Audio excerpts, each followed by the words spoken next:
It's the dictionary. It's the dictionary. It's the dictionary. It's the dictionary. It's the dictionary. It's the dictionary. It's the dictionary. Hello, word nerds. Welcome to the dictionary. My name is Spencer, and we are still talking about the new words that were added to the Oxford English Dictionary in 2025. We are beginning the section that was added in June. Should we do this whole NPR thing throughout the whole episode? I don't think so. It's nice, maybe another day, another time, but not right now. All right, the first word in this episode is advance poll, 2 words. Now, the March section had a theme. There were a lot of foreign words, places from other parts of the world that we were taking their words, adding them to the English dictionary. So let's see if this June section is going to have a whole other theme, or does it keep on going with that same theme? I don't know. Let's find out. All right, advance poll is a noun. It is an early poll for voters who expect to be unavailable or absent from their riding on election day. Now, riding here is R-I-D-I-N-G. Now, that makes me think of riding a horse, not a writing with your hand or a keyboard. An early poll for voters who expect to be unavailable or absent. I mean, I've heard of, it's a poll. It's not the voting. Yes, I have to remember this is the poll. Will be absent, unavailable or absent from their riding on election day.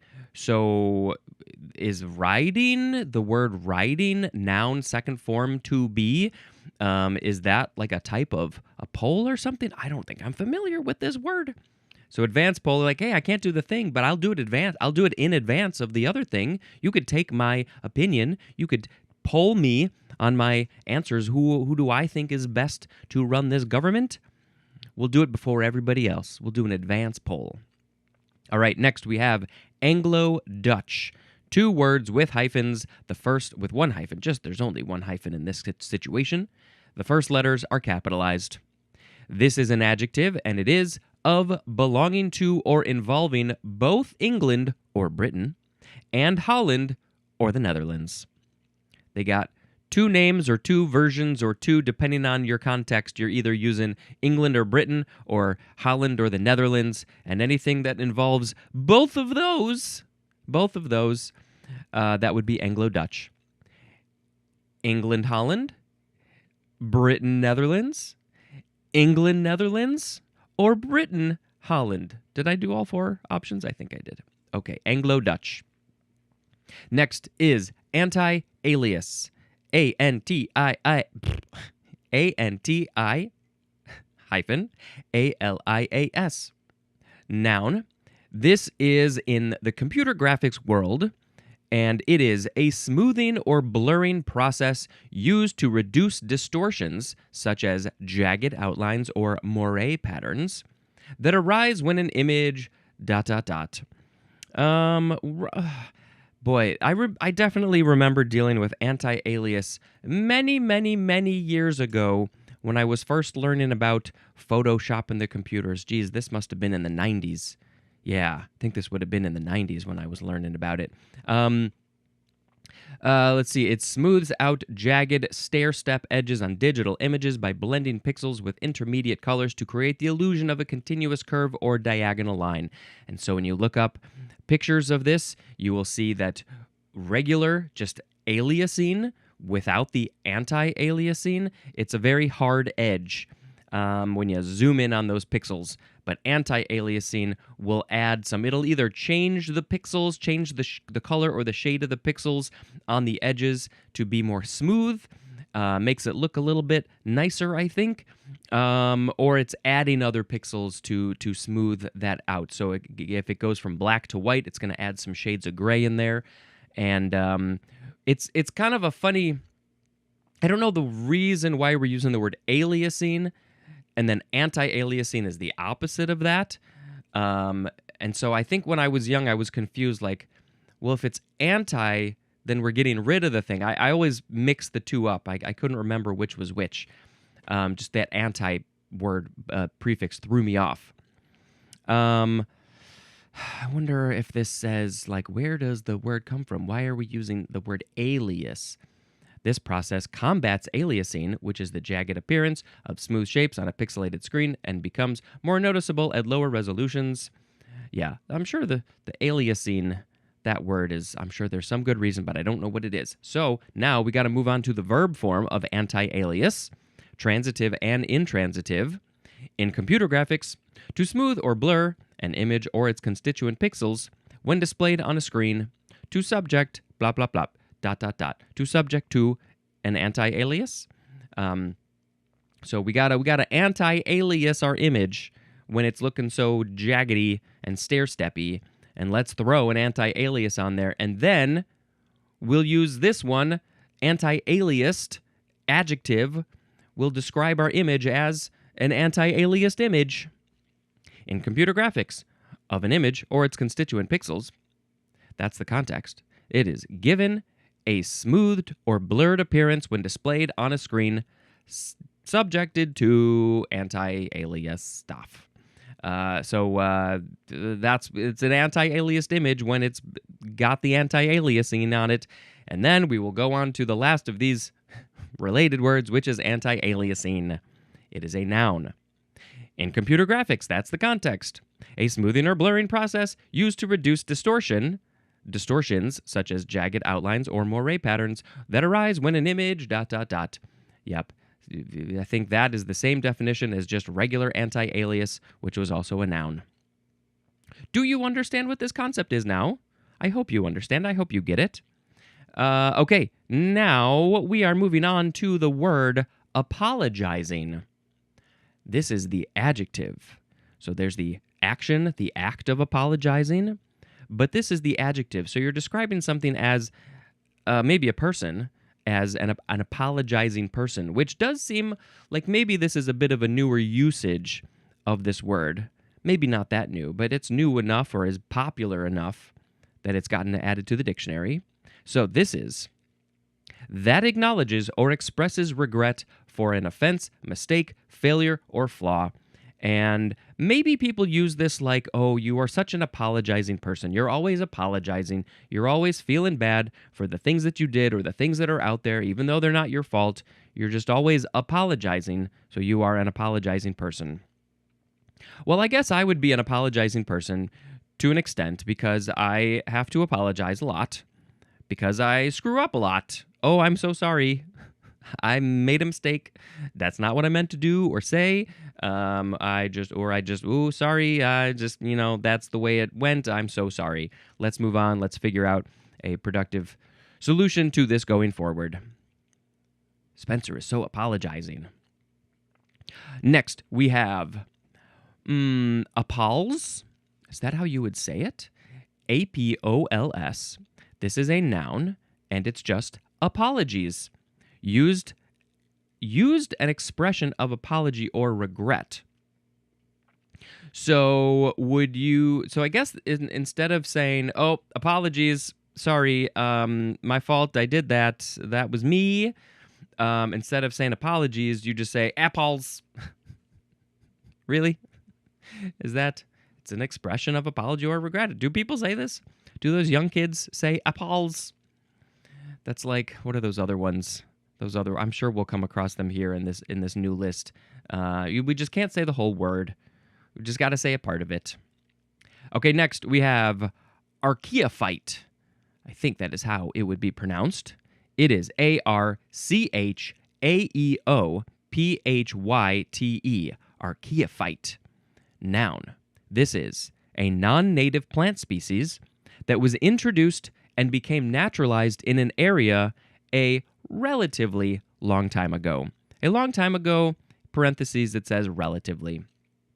So this archaeophyte, it's a plant that was brought in from somewhere else that's not native to this new place. It grows somewhere else and somebody brought it in. And then, oh my God, after many years of maybe 2 or 2 million, it's now naturalized to that area. It's like a citizen. A naturalized citizen who shouldn't be taken away. Sorry, I live here now. Deal with it. Archaeophyte. Next we have ARFID. All caps, ARFID. This is a noun, and I'm going to have to look up what this acronym is. It is an eating disorder chiefly affecting infants, children, and adolescents, characterized by the avoidance of certain foods or types of foods, or by ... So, of course, I shall look this up so we can get more information on what this is. It stands for avoidant/restrictive food intake disorder. So if you are avoiding certain foods or you can't take certain foods for whatever reason, and maybe it's a lot of foods, so it has nothing to do with a distorted self-image. It's less like, these foods are not for me. So it's an eating disorder characterized by a significant limitation in the type or amount of food consumed. Unlike anorexia or bulimia, it is not driven by body image issues, or a fear of gaining weight. Let's see. What do these handy-dandy infographics tell us? Let's try this one. Worsening picky eating, avoiding or refusing an entire food group, sensitive to smell, texture, or temperature, only eating food of a similar color or brand, anxiety around new foods, lack of interest in food, fears around food like fear of vomiting, choking, allergy. There can be trauma related to food.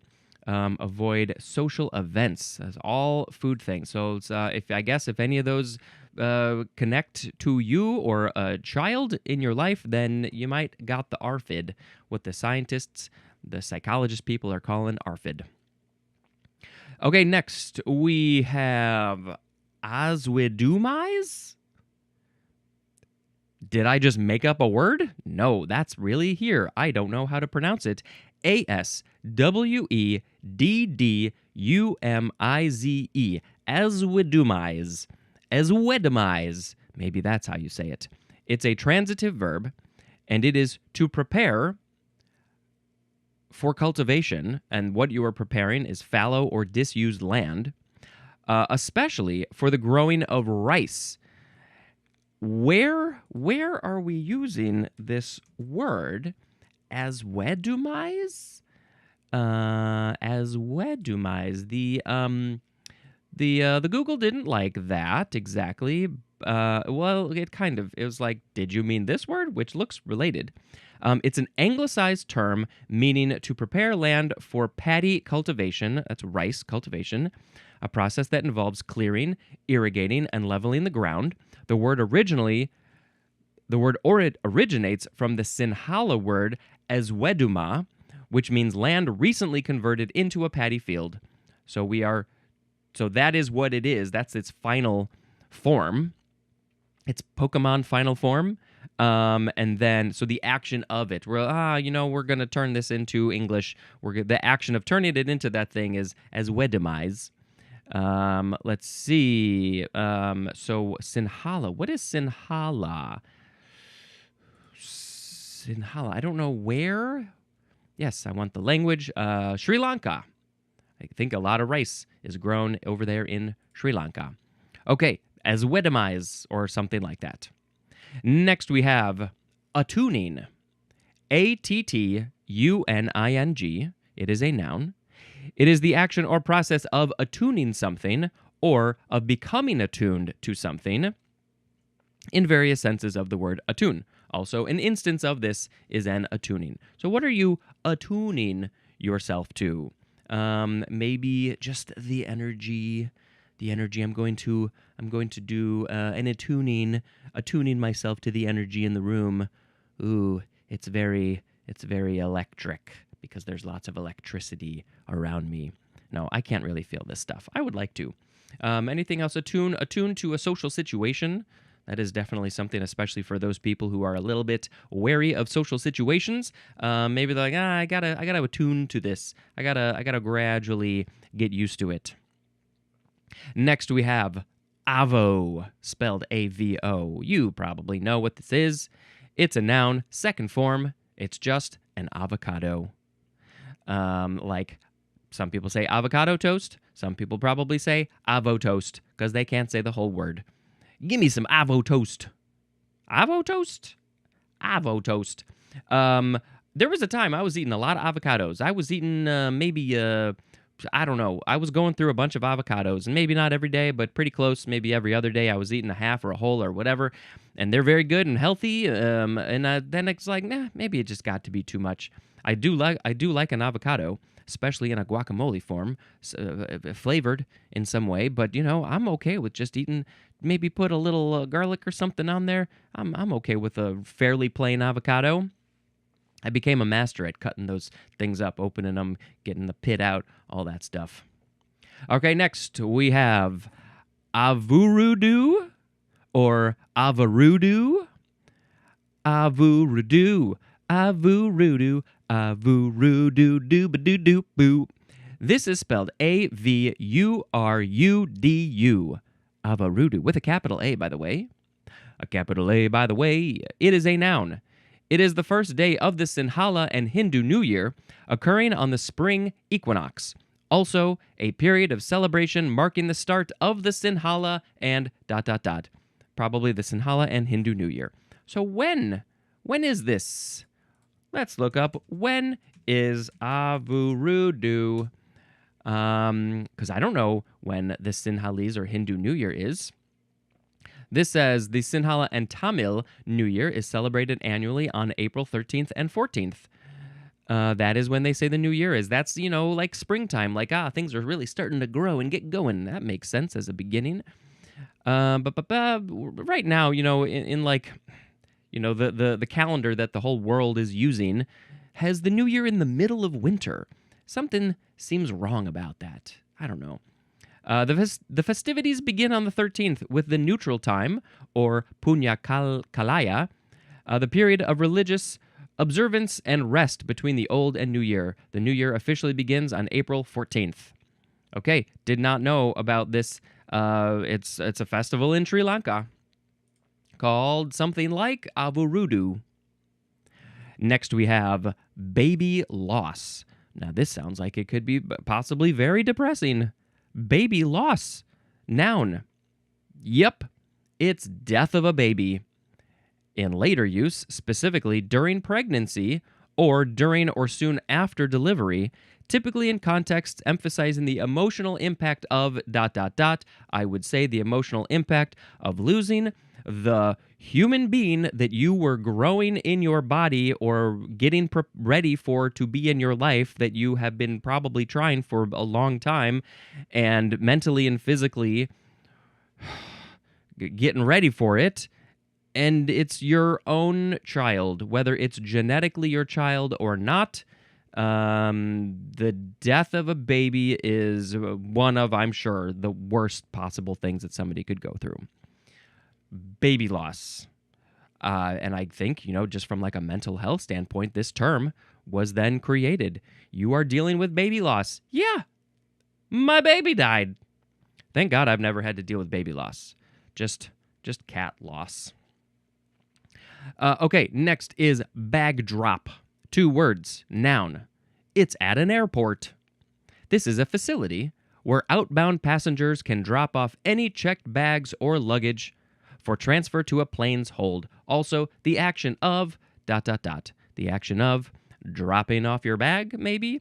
Yeah, go take your bag to the bag drop. I have had to deal with this before, and it was not a thing, so now it's a thing. At airports, you got to go check your bags, but a lot of airports, once you check your bags, they're like, you got to take it over there to that other place, to that bag drop. I'm not taking that bag. You got to drop it off at the right place. Like, come on, can't you just take it? I don't want to drag it all over there. It's so heavy. Bag drop. All right, next. Oh, this is a good one. This is a newer-ish phrase. It is bag of dicks. 3 words, noun. It is coarse slang. This isn't just slang. This is coarse slang. It is, in various expressions, used to convey hostile or contemptuous dismissal, especially to suck or eat a bag of dicks. Oh my God, this is so funny that it's in here. I love that so much. Go eat a bag of dicks. Go suck a bag of dicks. Go find a bag of dicks and eat it with a knife and fork. Why is it? Oh man, I would love to know who invented this. Who was the first one to say a bag of dicks? You know this is just some phrase that just popped out of somebody's mouth. They did not prepare it whatsoever. They were like, they're just yelling at somebody. And they're like, go eat a bag of dicks? That's probably how it came out. Oh, it's such a good phrase. Yeah, I think you should use this just for fun. Maybe you could try to use it in a less contemptuous way. Maybe in a nice, fun way. Oh my God, I'm so happy for you. You should go eat a bag of dicks. All right, next we have bagatine. Bagatine. It could be bagatine. This is a noun, and it is a small copper coin used in some Italian states from the medieval period of the 17th century, originally and traditionally worth a quarter of a ... A quarter of a what? A quarter of a lira? Didn't they used to use liras in Italy?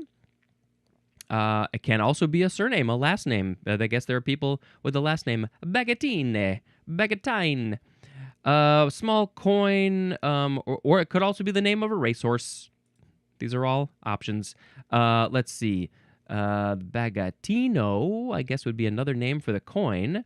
I'm trying to find out more information about this coin. Let's just look up a bagatine coin then. What is it? A quarter of a what? Let's see. A copper or silver coin.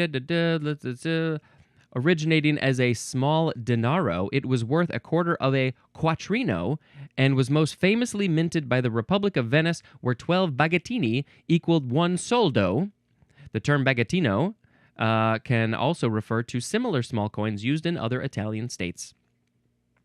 So you get a quattrino, and four bagatines is a quattrino. And 12 bagatinis, or bagatini, is 1 soldo. So then wait, what's the conversion of quattrino to soldo? So we got four of those there and 12 of them there. So by 3, so would it be 3 quattrino is 1 soldo? Maybe? Okay. Very good information. We are now moving on to baggy pants. 2 words with a hyphen. This is an adjective. Designating or relating to a genre of slapstick comedy featuring clownish, bumbling characters typically dressed in baggy trousers and other ... Other baggy clothes, I guess? Oh, that's some good baggy pants comedy right there. Ah, his pants are so baggy and big, he's tripping all over his pants. I love baggy pants comedy. Whee! All right, we're going to do one more for this episode, which is baggywrinkle. Yes, it is the words baggy and wrinkle combined into one word. Like, you got the baggy pants and you got the wrinkles on your face. This is a noun. It is a material used to prevent rigging from chafing, made by weaving many short strands of rope, the edges of which are left to fray across 2 long strands. Baggywrinkle. It's a material. So is this on the boats, the sailing boats, maybe? Oh, bring out your baggywrinkle. A soft. Oh, here. Let's look up images. I got to see these images. Yes. Okay. Interesting.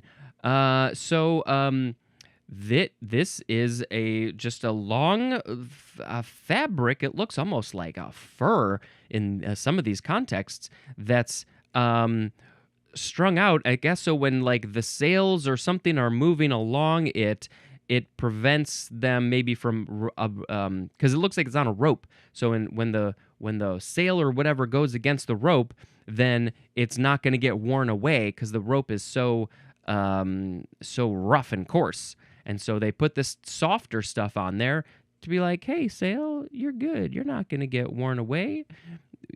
I'm a baggywrinkle, and I'm here to make things nice for you. Yep, you got to go to the sailing store and buy some baggywrinkle, and you put it on your rope. It looks like, I guess, baggywrinkle. That's like just a good term, isn't it? Yeah, it is. Obviously, I know that. All right, thank you very much for checking out this show. We got more coming, and that's it. This has been Spencer, dispensing information. Go eat a bag of dicks. Goodbye.